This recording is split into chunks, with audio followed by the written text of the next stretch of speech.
Bonjour à tous et bienvenue pour cette nouvelle webconférence de la communauté open source Kportal et Ksup. Nous nous retrouvons aujourd'hui pour vous présenter les derniers travaux réalisés au sein de nos équipes et nous allons parler de la nouvelle extension offre de formation pour laquelle nous allons réaliser une démonstration.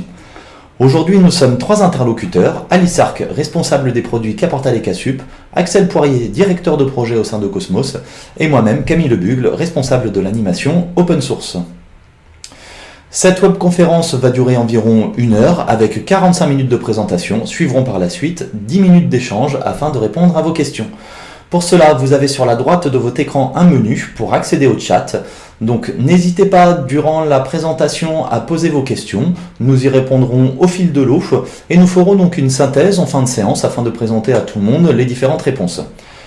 Comme toujours, cette webconférence est enregistrée et sera rediffusée par la suite sur le site communautaire ksup.org.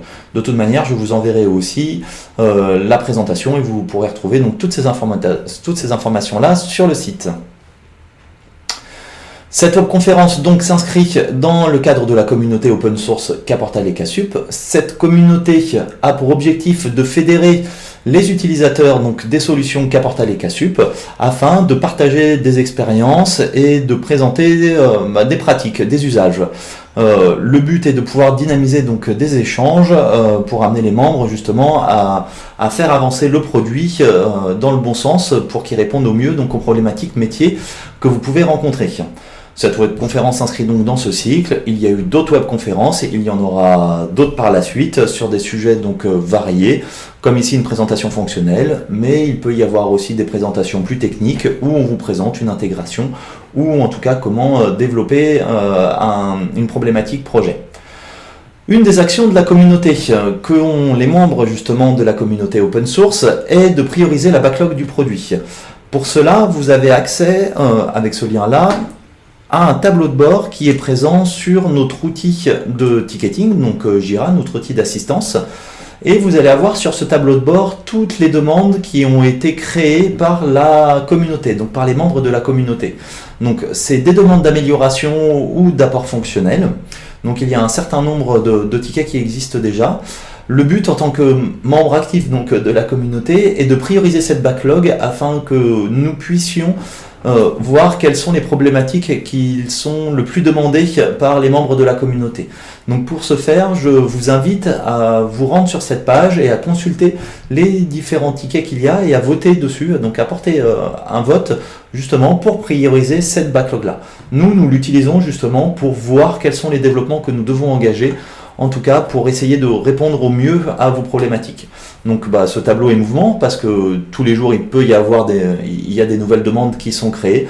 Donc justement il ne faut pas hésiter à y aller assez fréquemment pour aller dynamiser un peu ce tableau et faire remonter les demandes qui vous intéressent en haut de la backlog pour qu'on puisse donc répondre au mieux à vos besoins. Donc voilà, donc ça c'est une action vraiment importante de membres de la communauté. Avant de commencer donc par la démonstration et la présentation donc, du module offre de formation, je souhaitais vous faire une petite présentation donc, des actualités qu'il y a eu ces derniers temps donc, au sein des équipes Ksup et Kportal.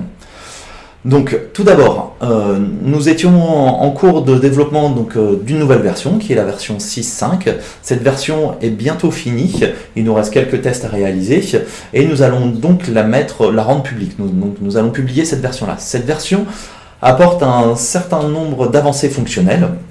Donc nous allons retrouver dedans le nouveau module offre de formation, donc que l'on va voir par la suite, le nouveau moteur de recherche à facettes, donc le moteur de recherche générique avec les facettes accessibles, un nouveau plugin de rebond entre fiches. En fait, ce plugin va permettre d'apporter du lien entre les différentes fiches pour pouvoir avoir des rebonds, donc à la fin d'un contenu, rebondir sur d'autres fiches afin de guider vos utilisateurs, vos lecteurs vers du contenu que vous souhaiteriez présenter. Voilà, donc on peut les intégrer donc, en bas des fiches comme nous l'avons fait, vous verrez par la suite dans la fiche formation. Nous avons apporté aussi des améliorations ergonomiques en back-office, donc c'est des améliorations pour la saisie back. par exemple, nous avons élargi la zone de saisie, la zone de contenu, donc le back-office est un peu plus grand.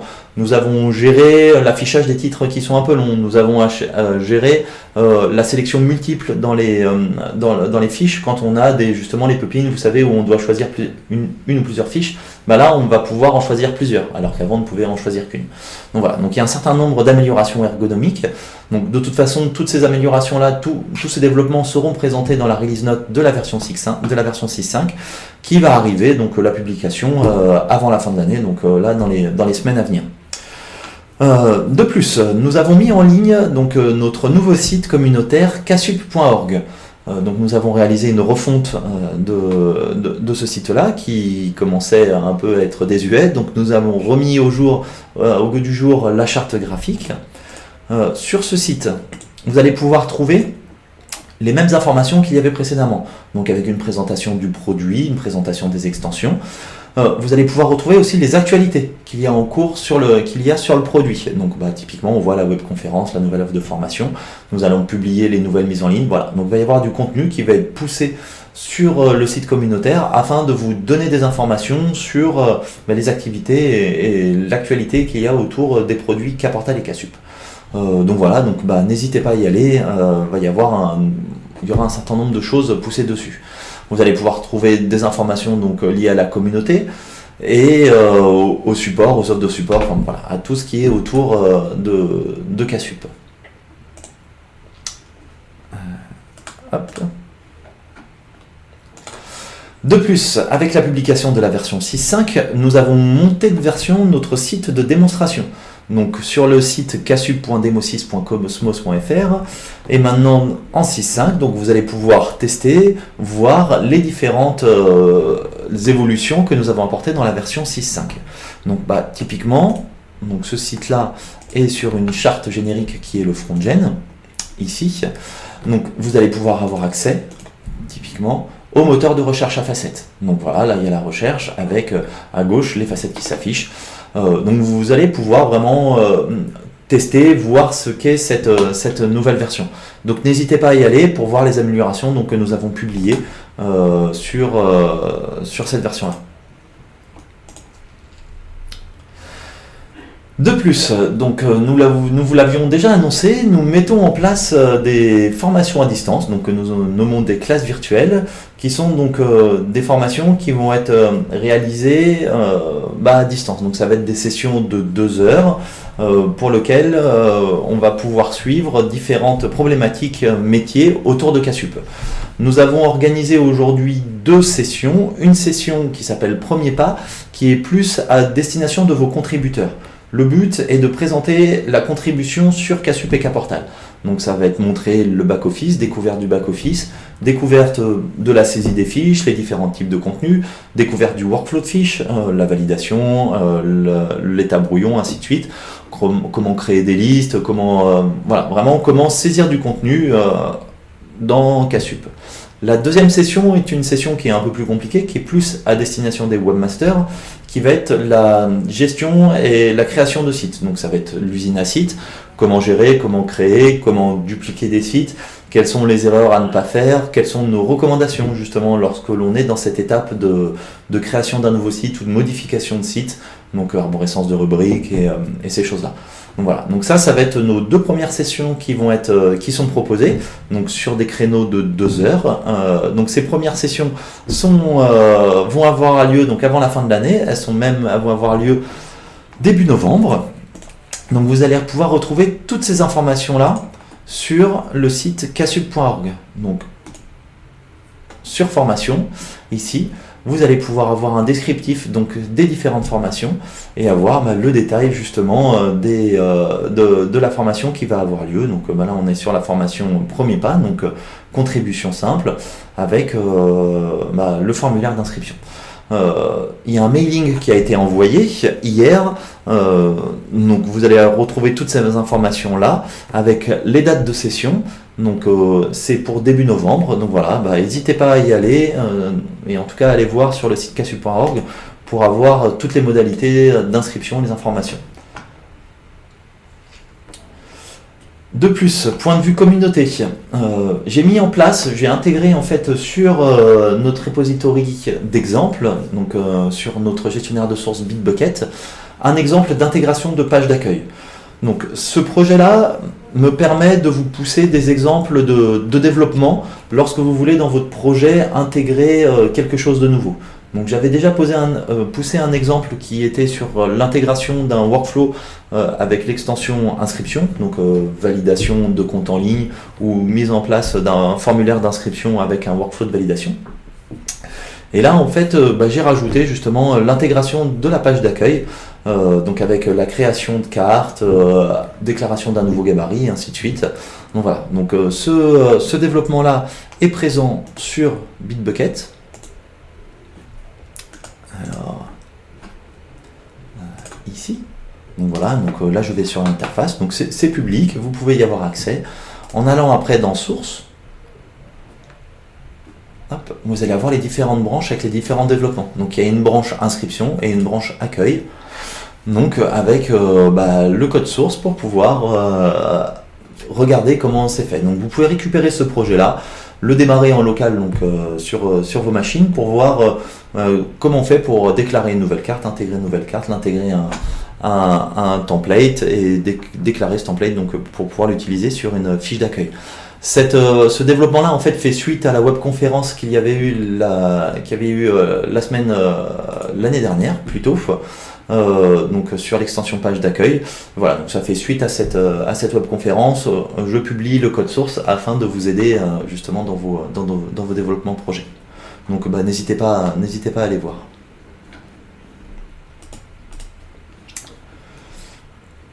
Hop. Donc voilà, donc nous avons fait le tour des actualités CASUP. Nous allons pouvoir passer à la suite de la présentation et je vais passer la main à Axel Poirier qui va donc vous présenter la nouvelle extension offre de formation.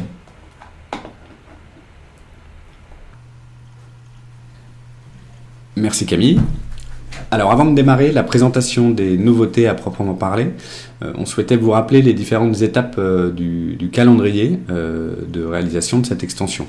Donc nous avons démarré ce chantier, ce vaste chantier il y a un peu plus d'un an, en juin 2016, on avait eu l'occasion d'en parler, donc par une réflexion commune avec l'Université de Nantes, l'Institut catholique de Paris et l'Université catholique de Lyon. Donc sous la forme d'un atelier de recueil des besoins d'évolution auxquels pourrait répondre CASUP concernant la problématique de présentation de l'offre de formation. Donc suite à cet atelier, nous avons travaillé chez Cosmos dans une phase de conception d'une nouvelle version de l'extension offre de formation pendant plusieurs mois, et donc nous avions présenté le résultat de cette phase de conception à l'ensemble de la communauté en vue d'un appel à commentaires, donc au cours d'une webconférence il y a un an, pratiquement jour pour jour, donc au mois d'octobre 2016. Donc suite à cet appel à commentaires, nous avons intégré un certain nombre de retours qu'on vous avait présentés, et on a démarré donc une phase de réalisation en mode amélioration continue et en parallèle du projet de refonte de l'Université de Nantes qui est sorti au mois de juillet. Et donc nous avions livré à l'université une première version bêta de cette nouvelle extension dès le mois de janvier, en vue des portes ouvertes qui avaient lieu en mars. Et puis à partir de cette date, on a continué d'apporter des améliorations, des optimisations de concert avec l'Université de Nantes jusqu'à aujourd'hui et la mise à disposition d'une version RC, Release Candidate, de cette extension qui vient donc avec la version 6.5 de CASUP qui est donc mise à disposition en téléchargement sur le site de la communauté. Et donc c'est cette nouvelle extension dans cette nouvelle version qu'on va vous présenter en démo aujourd'hui. Et donc ça reprend pour partie des éléments qu'on a présentés au cours du Club Cosmos qui a eu lieu donc en juillet, et des optimisations qui ont été menées depuis le mois de juillet. Donc nous allons maintenant passer à la partie démonstration, donc des différentes nouveautés de cette nouvelle extension dans sa version RC. Donc je vais basculer sur un environnement de démo Cosmos en ligne. Voilà. Et donc je vais démarrer cette démo par les principales sont les principales nouveautés, les points clés du nouveau gabarit front office de la fiche formation, puisque nous allons travailler donc à une nouvelle ergonomie et un nouveau design par défaut dans cette nouvelle extension pour répondre à différentes problématiques et notamment être plus à l'état de l'art déjà en termes d'ergonomie et d'usage de navigation pour faciliter la lisibilité en fait des informations présentées dans la fiche formation. C'est-à-dire que préalablement on avait une fiche avec au minimum 5 onglets qui nécessitait un minimum 5 clics pour balayer toutes les thématiques présentées dans la page. Et donc ici, on a opté pour un gabarit avec donc une page scrollable avec les différentes sections qu'on représente avec une alternance graphique par défaut pour bien matérialiser le passage d'une thématique à une autre, et avec un menu fixe qui permet d'accéder rapidement avec des encres aux différentes sections. Voilà. Donc de la présentation, modalité d'admission jusqu'à la phase d'inscription. Voilà. En complément donc, de cette nouvelle ergonomie, on a intégré un mécanisme de blocs d'infos-clés qui permettent de travailler en fait, les éléments différenciants de chaque formation pour répondre à la problématique d'avoir différentes cibles, différents types de populations cibles aux différentes formations. Et donc de présenter des informations qui vont parler au post-bac pour les formations post-bac, les licences, etc. Qui vont parler à un étudiant qui est en Master 1 et qui recherche un Master 2 pour des raisons bien spécifiques, ou à quelqu'un qui cherche un DU. Voilà. Et donc ce mécanisme de blocs qui sont administrables en back-office, je vous montrerai après dans le nouveau formulaire de saisie, permet de répondre à cet enjeu de personnaliser la présentation des informations dans chaque fiche formation. Voilà. Sachant qu'il est possible de ne pas afficher ces blocs si on ne souhaite pas investir en fait, ce travail de personnalisation sur chaque fiche. Voilà. Un autre point important de ce nouveau gabarit, c'est l'intégration de call to action. Donc là, on est sur une intégration très, très sobre et très basique dans ce front office de démonstration, mais dans le cadre de la personnalisation de chaque front office projet, on peut les placer donc, à cet endroit-là, les travailler graphiquement différemment, ou bien comme l'Université de Nantes, les placer dans le menu, dans la barre fixe ici qui permet d'accéder aux différentes sections, et qui est fixe au scroll. Et donc on a intégré ici, par défaut, donc différents call to action qui permettent de télécharger là où les plaquettes de la formation, d'accéder à des informations de contact, en fait, de renseignements, des numéros de téléphone, que ce soit un numéro ou plusieurs, une fonctionnalité de standard de prise de contact via un formulaire, et avec un numéro de téléphone, ou encore le lien vers la plateforme d'inscription en ligne. Voilà. Sachant qu'évidemment, si ces call to action ne sont pas renseignés, ils n'apparaissent pas sur la fiche. Voilà.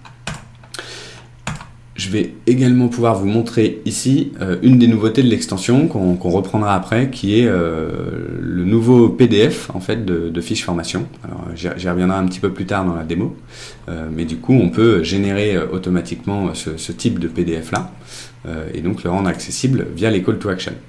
Ce qu'on a également intégré, et que j'y reviendrai dans la partie back-office, ce sont des champs qui permettent de faciliter l'intégration avec des CRM sur ces différentes fonctionnalités-là. Voilà, on y reviendra plus tard, mais ça c'est pour adresser l'enjeu vraiment marketing et utiliser le site web comme un canal de conversion de leads. Un autre élément dont je n'ai pas encore parlé, c'est l'intégration de 2 niveaux de lecture en fait, dans ce gabarit scrollable, puisque donc, on a toutes les thématiques de la fiche formation les unes après les autres. L'idée était de ne pas avoir une page qui soit quand même trop longue à scroller, et donc de présenter une synthèse des informations de chaque thème, et de permettre à l'internaute d'approfondir certains thèmes s'il le souhaite. Donc on le voit ici avec des infos sur les stages, les séjours à l'étranger, etc. Ou encore sur la présentation de la formation, ou même les blocs. Voilà. Donc ce mécanisme, les blocs d'infos-clés, donc ce mécanisme de niveau synthétique et niveau complet est intégré par défaut dans le gabarit front office.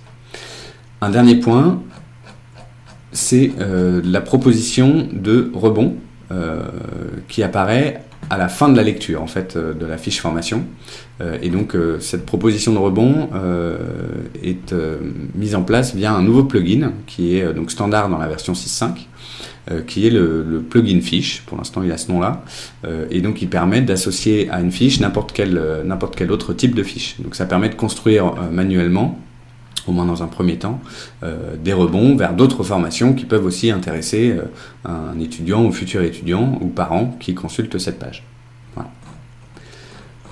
Voilà assez rapidement les points clés donc, du nouveau gabarit de fiche formation. Alors vous les retrouverez dans le support de présentation que vous pourrez télécharger à l'issue de la webconférence avec le replay de cette conférence. Voilà, vous trouvez ici les points clés.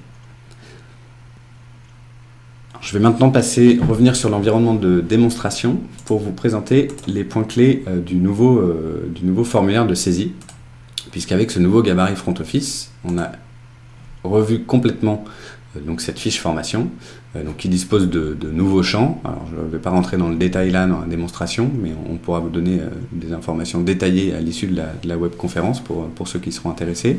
Le premier point majeur, c'est qu'on a revu complètement la structure du formulaire, notamment les onglets. Donc on a distingué en fait ce qu'on a appelé l'onglet caractéristiques, qui reprend tous les champs qui servent notamment à la partie au moteur de recherche et aux facettes de recherche, on y reviendra un peu plus tard, donc qui permettent de définir les caractéristiques de la formation. Ces informations-là peuvent être pour tout ou partie importées depuis le SI de scolarité, le RP de gestion. Donc il y a un ensemble de nouveaux champs comme les projets tutorés, les séjours à l'étranger, etc. qui manquaient à la précédente fiche. Mais l'intérêt majeur, enfin en tout cas le parti pris de cette séparation et de ce nouvel onglet caractéristique, c'est de pouvoir déléguer en fait l'administration de cet onglet, mais uniquement de cet onglet à certains contributeurs qui donc pourraient modifier et administrer cette partie-là sans pouvoir modifier les informations plutôt à des fins de communication qui sont donc administrées dans l'onglet affichage. Voilà. Donc il y a deux nouveaux rôles qui ont été mis en place sur la fiche formation. Et donc on peut soit avoir accès à l'ensemble des onglets, soit ne pas avoir accès à l'onglet caractéristique, ou encore ne pas avoir accès à l'onglet affichage et call to action. Voilà. Donc dans l'onglet affichage, on a réaligné en fait le formulaire de saisie avec le nouveau gabarit front office. C'était un écueil de l'évolution ou de la non-évolution de la précédente version de l'extension. Donc ici, on a voulu simplifier en fait pour les contributeurs le fait de retrouver à quel endroit est saisie l'information qui est affichée dans le site. Donc on retrouve en fait en bac exactement la même structuration que dans le gabarit que je viens de vous montrer. Donc notamment avec ces mécanismes de blocs. Je vais y revenir. Et vous trouvez ici, puisque la fiche formation reste une fiche assez riche avec de nombreux champs, un nouveau type de menu avec des raccourcis en fait, d'accès aux différentes sections de la fiche et donc aux différents champs de saisie pour faciliter la vie des contributeurs et la mise à jour des fiches. Parce que c'est pas forcément évident de scroller dans toute la page et de retrouver où sont les différentes thématiques. Voilà. Donc, je vais revenir maintenant donc, au mécanisme de bloc d'infos-clés. Donc, pour ceux qui utilisent déjà la version 6 de Casup et l'extension page d'accueil, vous ne serez pas perdus. On retrouve ici en fait le même composant technique et donc qui permet de proposer ces cartes. Et donc, vous voyez ici un ensemble de cartes standards proposées avec la fiche formation. Donc, ces cartes-là sont personnalisables par projet. Et donc il n'est pas exclu qu'on fasse évoluer aussi les cartes proposées en standard quand plusieurs établissements utiliseront cette nouvelle version de l'extension. Mais ce qu'il faut retenir ici, je ne vais pas rentrer dans le détail des différents blocs, ce qu'il faut retenir c'est le principe de pouvoir le principe de pouvoir afficher ou non chacun des blocs, de pouvoir personnaliser notamment le titre du bloc, mais évidemment tous les différents champs descriptifs, et de pouvoir administrer l'ordre de ces blocs. Je vous parlais d'adapter le discours aux différentes cibles. Là, c'est exactement ça. Pour une formation post-bac, on va mettre en avant tel ou tel bloc, avec tel ou tel élément différenciateur, tel ou tel argument de vente, on va dire. Et puis pour telle autre formation, ça va être complètement autre chose. Et ça peut aussi être en fonction des contenus, si vous disposez de vidéos à mettre en avant ou pas, voire donc n'afficher aucun bloc d'infos-clés si c'est pas pertinent pour la formation ou si vous n'avez pas les moyens en termes de contribution d'investir cette personnalisation-là sur l'ensemble de vos fiches. Alors, je vais maintenant passer à une autre nouveauté importante de cette nouvelle extension. C'est donc une nouvelle fiche qui vient compléter les fiches formation, éléments pédagogiques et cours. Et donc cette fiche est la fiche parcours. Donc elle permet de modéliser et de présenter vos semestres de formation et donc de mieux détailler le programme de vos diplômes. C'est une notion qui existait auparavant dans la fiche formation mais qui était un peu compliquée ergonomiquement à saisir, mais surtout elle n'était pas mutualisable.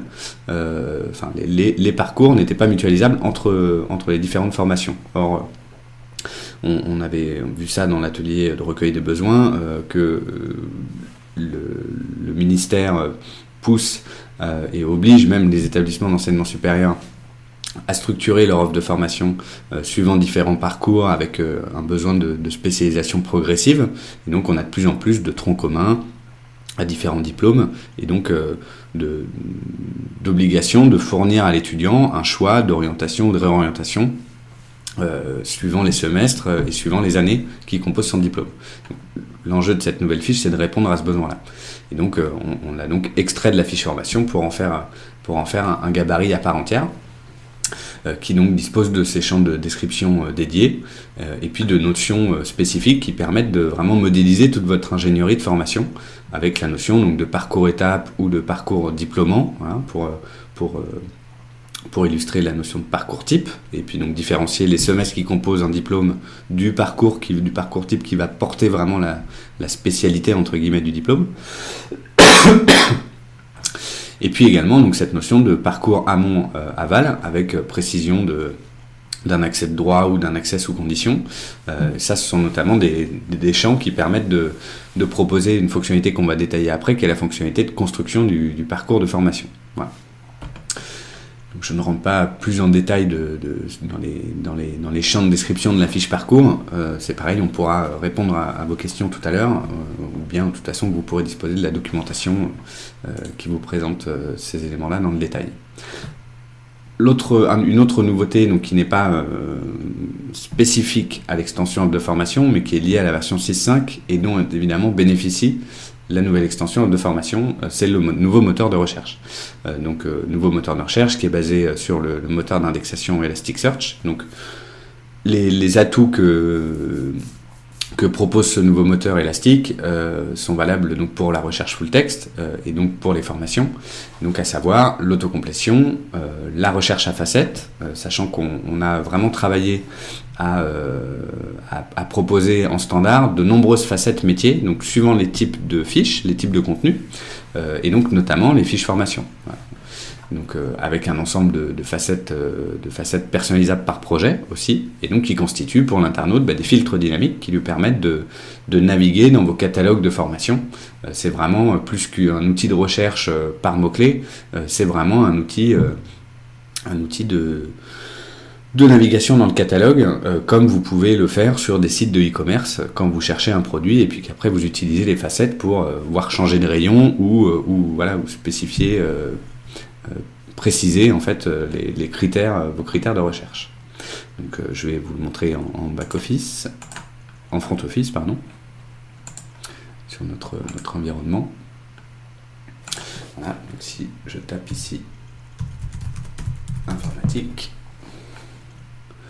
Voilà, j'arrive ici sur donc le moteur de recherche de formation avec la facette formation en fait déjà sélectionnée donc sous forme de filtre, et donc on retrouve ici les facettes qui sont spécifiques à la fiche formation, et donc je vous le disais, on a en standard de nombreuses facettes proposées et la possibilité sur chaque projet de mettre en avant telle ou telle facette ou d'en masquer certaines.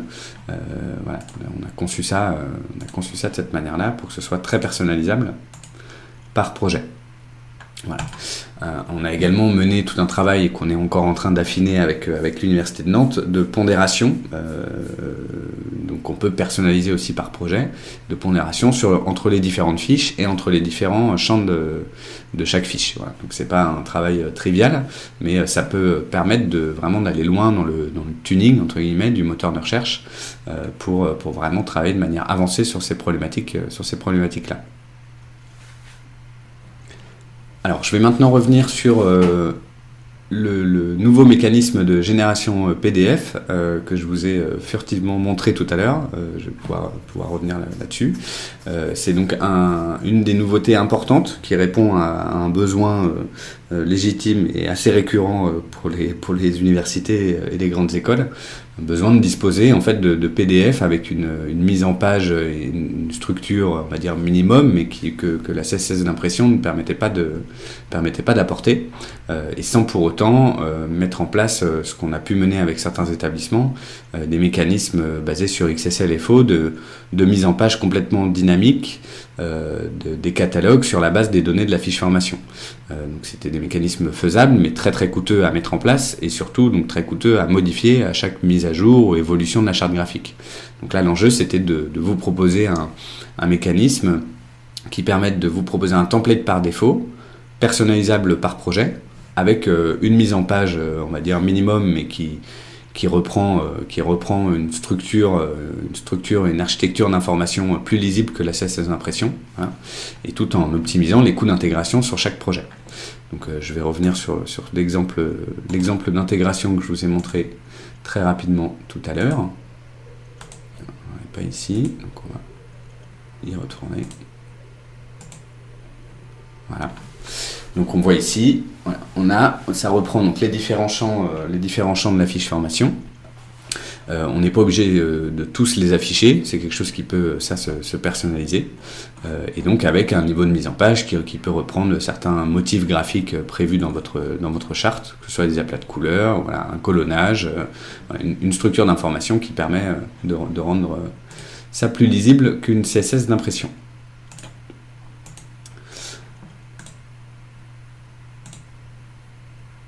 Voilà. La dernière nouveauté qui est intégrée à cette extension, mais qui ne sera généralisée qu'avec la version LTS et non pas la version 6.5, c'est la refonte du connecteur CDM, hein, puisque Casup proposait un connecteur existant qui avait le défaut d'être assez complexe à personnaliser en termes de mapping, c'est-à-dire la correspondance entre les différents champs de la norme CDM et les différents champs de la fiche formation Casup. Donc là, on a complètement refondu ces mécanismes-là pour intégrer, alors c'est technique, un mécanisme de transformation XSLT. Le résultat, c'est que, au-delà du mapping par défaut, évidemment, qu'on propose avec la nouvelle fiche et la norme CDM, la personnalisation du mapping est vraiment, vraiment facilitée. Avant, c'était du développement Java, c'était plus compliqué. Là, le mapping se fait par configuration plus que par développement, et donc ça va faciliter la mise en œuvre et le paramétrage du connecteur CDM dans vos établissements. Et puis donc on a également, c'était une question qu'on avait eue lors de la précédente webconf sur le sujet il y a un an, on a bien intégré le mécanisme d'export CDM pour pouvoir exploiter les données qui sont saisies dans Casup dans d'autres outils. Voilà. Donc ce nouveau connecteur-là sera bien natif dans la nouvelle extension avec la version LTS. Donc, en synthèse, on voulait rappeler les différents enjeux adressés par ce chantier de refonte, et ce qu'on a essayé de vous illustrer à travers ces différentes nouveautés. Donc, il y a l'aspect de design et d'habillage pour adresser l'enjeu de valorisation de l'image de marque. C'est très important de notre point de vue, et c'était un point qui était partagé avec les différents établissements, que vos catalogues de produits, entre guillemets, reflètent bien une image de marque à la hauteur de celle que l'établissement veut rendre. Donc c'était important d'avoir un design et un habillage graphique retravaillé par défaut. La problématique de lisibilité de l'offre, ça c'est autant les informations présentées dans le gabarit de la fiche formation qui sont plus lisibles et plus claires, que le moteur de recherche qui permet de mieux naviguer dans le catalogue. Et enfin, l'enjeu de conversion de lead, j'en parlais, sur le sujet avec les mécanismes, donc de call to action, et puis d'intégration avec les CRM, qui sont des demandes récurrentes et qui répondent aux enjeux et à la place des dispositifs web maintenant dans vos écosystèmes. Voilà.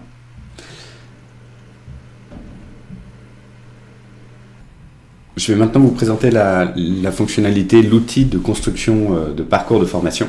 Donc avant de vous faire une démonstration de cette nouvelle fonctionnalité, je voulais vous en rappeler la genèse en vous montrant un fichier donc, issu de l'Université de Nantes qui a été réalisé donc, au sein de la composante de fac de sciences pour présenter aux lycéens l'ensemble des parcours de licence possibles donc, en sciences, en partant donc, de la L1 jusqu'aux aux différents parcours types et donc aux différents diplômes et spécialités, anciennes spécialités, auxquelles on peut aboutir à l'issue de la licence. Donc on m'avait montré ce PDF qui a le mérite d'exister. Toutes les composantes ne sont même pas en mesure de le produire, mais on m'avait montré ce PDF pour m'illustrer justement cette notion de parcours et de spécialisation progressive qui répond aux enjeux du ministère que j'ai déjà évoqué. Et donc ce qui m'a interpellé quand j'ai vu ce fichier, c'est la lisibilité de la chose et surtout le niveau d'information fourni. C'est-à-dire que ça, d'une part, donc le mérite d'exister, je le disais, d'autre part, ça donne effectivement une vue bien synthétique des différents blocs possibles et donc des différents parcours et des différentes spécialités auxquelles on peut aboutir quand on rentre en fac de sciences à l'Université de Nantes. Par contre, ce qui m'a vraiment interpellé, c'est tous ces acronymes, le fait de ne pas avoir d'infos sur le contenu des programmes et donc pourquoi je prendrais tel ou tel bloc. Enfin, voilà, je trouvais ça assez peu digeste en me mettant à la place d'un lycéen et d'un parent. Et donc c'est de là qu'est venue l'idée de proposer, d'utiliser Cassup et les données qu'il y a dans Cassup pour proposer aux étudiants, aux futurs étudiants, un outil qui permette de simuler un petit peu tous ces chemins-là, pour remplacer les flèches et donner un peu plus d'informations sur les blocs. Donc, je vais vous montrer la fonctionnalité qui est intégrée à la fiche formation et qui est basée sur la fiche parcours qu'on a déjà évoquée. Donc la fiche parcours a, je vous le disais, pour premier objectif déjà de pouvoir modéliser les semestres pour présenter le programme des formations. Donc, vous voyez ici ces listes-là et les informations associées sont issues donc de la fiche parcours et donc des fiches parcours qui sont rattachées à la fiche formation. Voilà. Donc, cette fonctionnalité-là est intégrée donc, de base dans l'extension.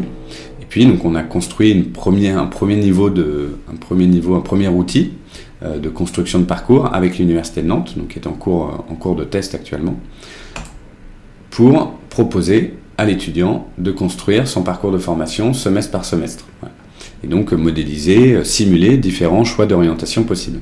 Donc, dans l'exemple de la licence informatique, on arrive donc ici donc à l'outil qui permet de sélectionner le premier semestre de formation. Donc on a le choix en fait entre différents DUT qui donc là vont au-delà d'un semestre, ça remplit directement les 2 premières années, soit donc le portail informatique électronique en semestre 1, soit le parcours CUPGE.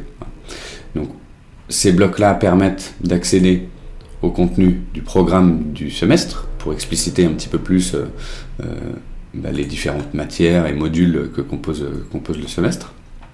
Et donc on a la possibilité de choisir un premier semestre pour commencer à construire son parcours. Vous voyez ici on visualise les différents blocs à remplir, entre guillemets, et puis là l'outil vient proposer les blocs, les parcours aval qui sont compatibles avec le premier semestre sélectionné.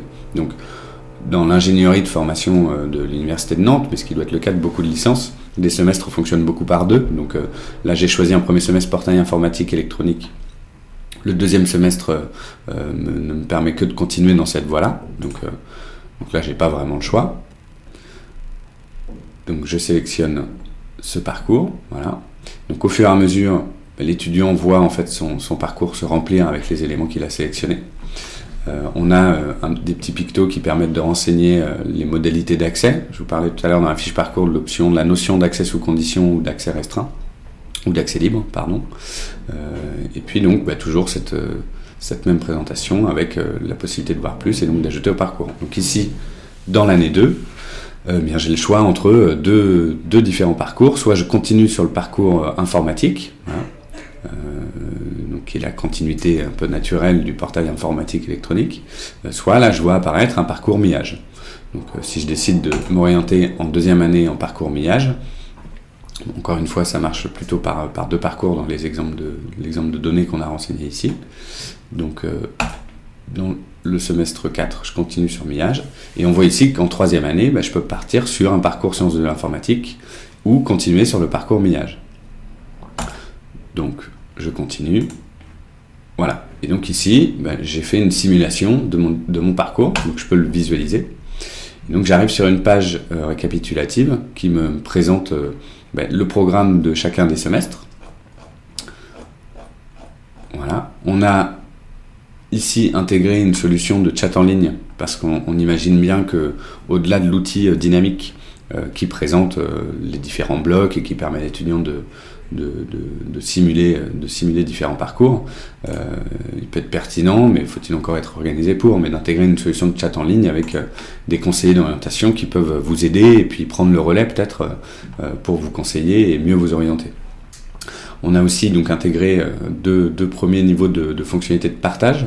Donc d'une part un lien qui permet de stocker en fait cette simulation, cette page qui permet de réaccéder à cette page récapitulative, voilà, et qu'on peut aussi donc s'envoyer par mail.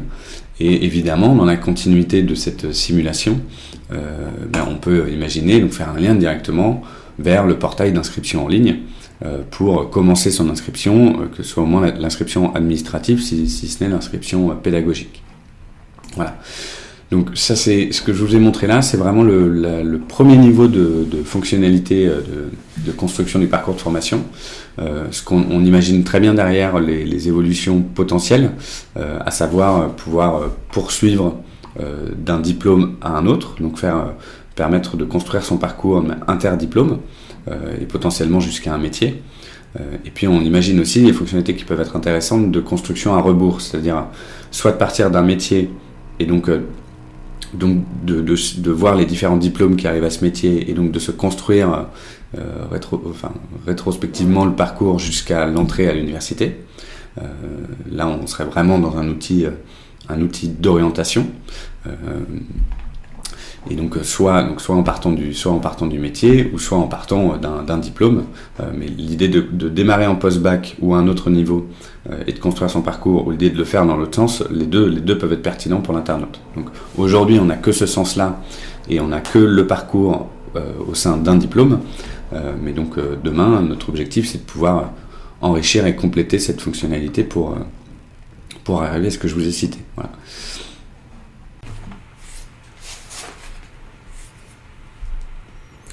Très bien, merci Axel pour cette présentation détaillée donc, du module offre de formation et de l'outil de construction de parcours. Nous allons donc maintenant passer à la phase de questions-réponses. N'hésitez pas à poser des questions si vous en avez sur ce que l'on vient de présenter, que ce soit sur la nouvelle extension ou sur l'outil de construction de parcours. Donc pour ce faire, vous avez le chat sur la droite. N'hésitez pas à l'utiliser, à poser des questions. Nous sommes là pour y répondre. Voilà, donc c'est votre moment pour poser les questions.